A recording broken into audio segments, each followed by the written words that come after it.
Este espacio es presentado por Santander, que te ofrece el mejor préstamo hipotecario con una tasa desde 3,9%. Santander.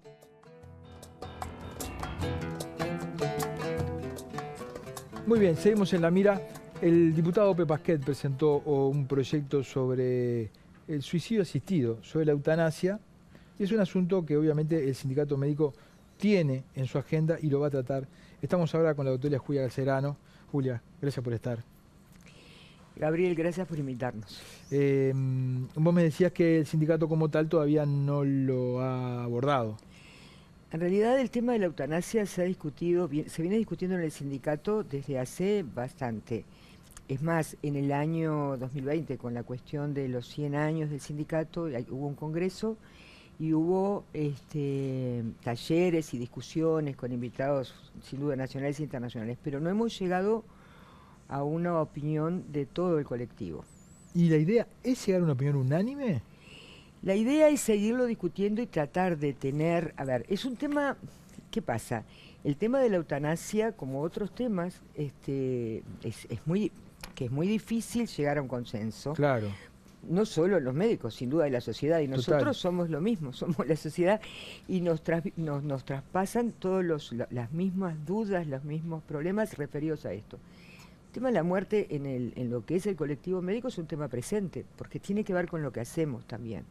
El tema de la vida, el tema de la muerte, ver cómo encarar. Entonces, este no es un tema que el sindicato tenga una posición, ni es que el sindicato médico está a favor, ni es que el sindicato médico esté en contra. Nos debemos seguirlo discutiendo. En el medio, después en el Congreso, fue que vinieron los 2 años de pandemia, y bueno, y no hay una posición del Ejecutivo, del SMU. No, además, en esto, como en el aborto, por ejemplo, más allá de la cuestión científica, médica, hay posiciones, por ejemplo, religiosas, ¿no? Sin duda. Entonces, seguramente, si esto se aprueba, ¿no?, va a ocurrir que haya médicos que se quieran abstener de participar de esto, ¿no? ¿O no? Sí, y en realidad eso desde yo vengo además como representando la Comisión de Bioética y Exacto. Derechos Humanos del sindicato, y desde esta comisión, la observación que le hicimos a Pasquet, observación, en realidad tuvimos entrevista con el doctor Ope Pasquet, tuvimos intercambio, y la sugerencia era que faltaría lo que tiene que ver con la objeción de conciencia. ¿Por qué? Porque esto además surgió en una encuesta que hicimos, que después te comento, a los médicos, hicimos también a población general acerca de este tema, porque hay médicos que por distintas razones no están de acuerdo o no apoyarían esto. Entonces, pero si hay un mecanismo, si hay una ley, también tiene que haber un mecanismo como para que el médico que no esté de acuerdo tenga... Sí, claro. ¿Qué es esa encuesta que me ibas a decir? ¿Qué les dio la encuesta? No, la encuesta realmente fue en el 2020 el 62%, tanto población, hicimos 2 encuestas, la hizo Equipos Consultores. Ah, esa de equipos. 82 dio a nivel de la población, 82, ¿no? Sí, a nivel de la población y a nivel de los médicos también. Pero, ¿qué pasa? Después, efectivamente, quienes harían o quienes apoyarían efectivamente sería 62%. En lo que es eutanasia, en suicidio asistido fue más bajo, 50 y pico %, pero es muy parejo los datos que se sacó de la encuesta a médicos y lo que es población de salud, digamos, profesionales de la salud y a población. ¿Dijiste eutanasia y suicidio asistido? Sí, porque se discutieron los dos. Es distinto. ¿Cómo es? A ver. Hay mucho menos apoyo de la población general. No, pero explícame cuál es la diferencia entre eutanasia y suicidio asistido. Lo que pasa es que el suicidio asistido sería alguien que está en una etapa terminal, que en plena capacidad, en pleno conocimiento de su enfermedad y teniendo las entrevistas adecuadas, el médico le administraría, digamos, medicación y estaría con el paciente en su etapa, pero en su domicilio, en su etapa terminal. No queda claro.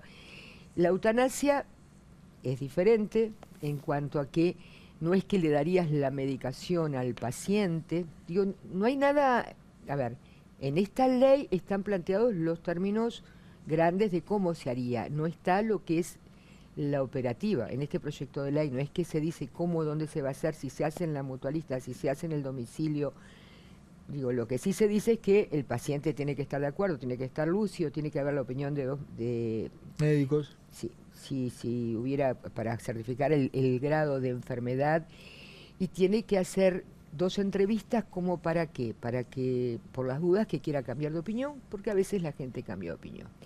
Pero es diferente porque no es que uno le da la medicación al paciente, sino que ahí interviene el sistema de salud. El método sería diferente, Exactamente, básicamente. exactamente. ¿Qué es lo que está en el centro de una decisión así? ¿Es la posibilidad de sobrevida o el sufrimiento? Porque no es lo mismo.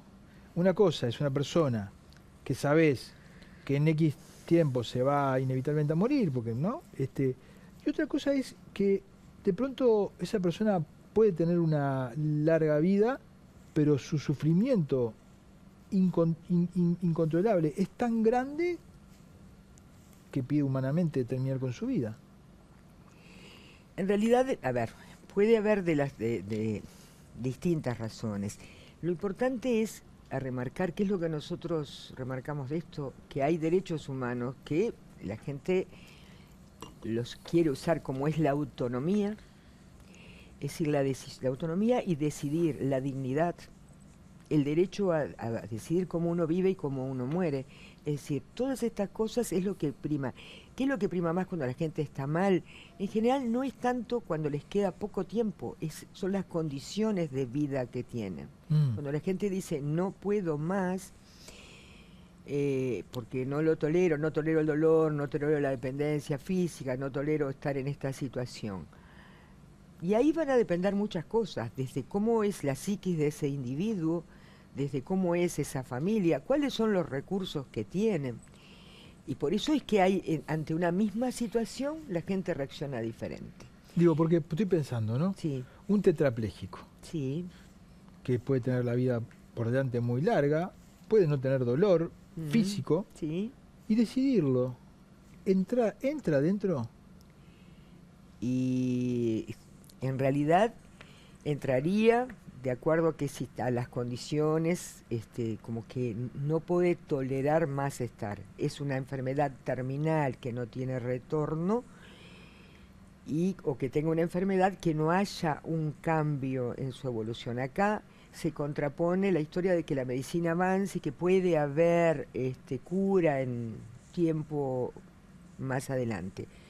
El problema de los tetraplégicos es complejo, ese problema que tú pusiste es bien difícil, porque podría serlo, sí, va a depender también de los médicos que lo vean y el nivel de esa persona. ¿Hay tetraplégicos que viven en esas condiciones? Sí. Sí. Yo tengo una paciente, tengo varios pacientes, pero hay otros que no toleran. Claro. ¿Está bien? Entonces, ahí es donde prima lo que es la autonomía y la libertad de las personas, que es lo que nosotros defendemos. Que se respete el derecho a la autonomía, que es una ley, que se respete la dignidad de la persona y que, bueno, que se vea cómo se puede llevar adelante. Julia, el dolor, ¿no? Sí. Si lo vamos a tomar desde un punto de vista científico, psicológico, sabemos que el dolor es una cuestión subjetiva, ¿verdad? Sí. Es una cuestión subjetiva. Por algo te dan a vos a decidir, señor, ¿cuánto tiene dolor del 0 al 10? El 0 es 0 dolor, el 10 es dolor insoportable. ¿Cuánto tiene usted? Es lo que te dicen cuando vas, ¿no? Sí. O sea que vos definís tu dolor. Esa es la escala de Likert. Sí. Esa es la escala. Bien. Aquellas personas que han sufrido dolor psicológico, solamente ellas saben lo que puede ser el dolor psicológico o el dolor psiquiátrico, por decir de alguna manera.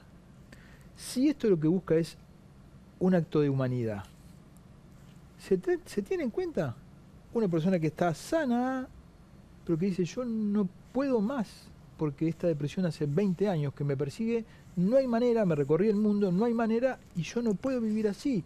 ¿Qué quieren, que me pegue un tiro o me van a ayudar? Esta pregunta que tú haces de todo lo que es la parte psicológica, la depresión y demás, es de las más difíciles. En algunos países donde la eutanasia es legal, se tiene en cuenta, pero bueno, hay como evaluaciones y pericias y ver si no hay cosas que se le puede ayudar. Porque lo que se plantea es que muchas veces el que tiene este dolor psicológico puede cambiar si las condiciones cambian. Entonces, en este proyecto de ley, lo que hace hincapié más son en estas enfermedades terminales, sin posibilidades de mejoría, sin duda el dolor, las incapacidades y demás. Este es el tema más urticante, porque ahí, dentro del sindicato, está la Sociedad de Psiquiatría, ¿no? Bueno, varias sociedades. Las sociedades de psiquiatría tienen varios como encares. Y sin duda ellos dicen, bueno, estos pacientes pueden mejorar. Y nosotros decimos, depende. Pero entonces lo que yo pido es, lo que yo planteo es, bueno, está bien, el que no pueda, el que realmente, tiene una etapa difícil, tendría que tener la Me posibilidad. da la sensación que estamos entrando el tema de la uruguaya, digamos, ¿no? A ver. Con puntitas de pie, descalzo, decimos que esto es una cuestión humanitaria, pero es humanitaria siempre que... Y lo llevo al terreno más extremo. Entre los 5 y los 9 años, los niños tienen conciencia de que la muerte es algo definitivo. Bélgica aceptó la eutanasia para niños, ¿verdad? Cuando a mí me dicen que es algo humanitario, y a mí me sale ser más humano con un niño que con cualquier otra persona. Entonces, me llevan a un terreno filosófico en el que digo, ¿es verdad que es una cuestión humanitaria? Porque si es humanitaria, ¿por qué no incorporamos a los niños en esta posibilidad? Porque sabemos que, como me dijo Ope Pasquet en una entrevista en Sanadí, porque sabemos que se arma terrible el lío y el proyecto no sale. ¿No? Sí. Pero no es una cosa a tener en cuenta, por lo menos desde la reflexión.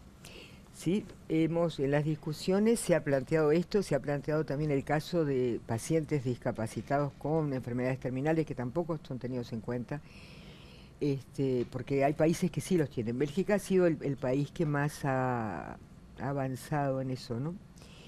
Porque, bueno, yo creo que lo importante, Gabriel, es que se empezó a discutir el tema. Sí. Y volvió a discutir. Porque Sí. este tema, porque cuando tú preguntabas del sindicato, yo digo, nosotros lo hemos discutido muchas veces. Mm. Logramos tener al menos un pantallazo de lo Sí. que es una población médica. Logramos un pantallazo de la población uruguaya a la misma vez, en el 2020. ¿De qué nos sirvió eso? Este tema salió a la luz y se empezó a discutir. 2 años que hubo como un silencio, y ahora, como se volvieron a presentar los proyectos, nuevamente se empieza a hablar. Porque además los uruguayos, quizás en otros países también, no piensan en su propia muerte. No pensamos, no se discute, no es un tema que habitualmente se dé. Tan es así que hay una ley de voluntad anticipada que se votó en el 2009, que la gente no la conoce, y tampoco cuando dicen, mire doctora, nosotros no queremos, yo digo, bueno, empecemos por algo. Ustedes vayan a su prestador de salud y tienen que llevar 2 testigos y firmen que no quieren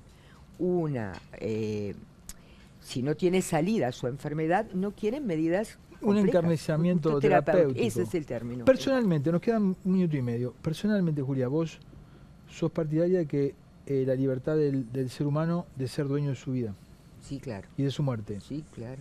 Sin duda. Personalmente lo pienso así. Porque, Este discurso, sí.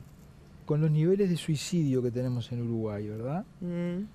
No puede ser interpretado por alguien como, bueno, yo soy dueño de mi vida, hay gente que lo piensa así, que reflexiona así, médicos, tomo mi vida en mis manos. En realidad no es esa la intención. No, Pero ya bueno, sé la que- pregunta, no, pero está bien, la pregunta es pertinente porque es lo que nos pueden decir desde otros lugares.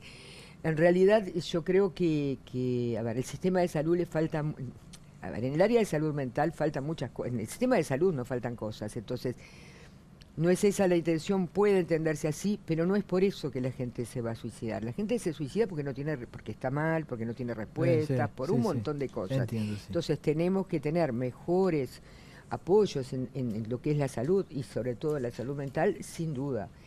Es un país complejo porque tenemos muchos suicidios en gente joven y en gente mayor. Tenemos las 2 puntas. Sí, sí. Y en realidad tiene que ver con el individualismo. Y esto, de los valores que nosotros rescatamos de derechos humanos en esta historia, tiene que ver también con la solidaridad, en realidad. Entender al otro qué le pasa, por eso es tan difícil entender qué pasa con un suicidio, pero entender al otro que quiere terminar con su vida cuando, bueno, puede haber gente que quiera que siga porque lo quieren, porque quiere estar, eso es no tener solidaridad. Y esto es una de las cosas también de los valores que tenemos que rescatar. Tema complejo, Gabriel, Muy sin complejo. duda. Cuando el sindicato avance un poco más, te invitamos de nuevo. Bueno, encantada. Muchísimas gracias por haber estado. Nos vamos a una tanda, ya volvemos.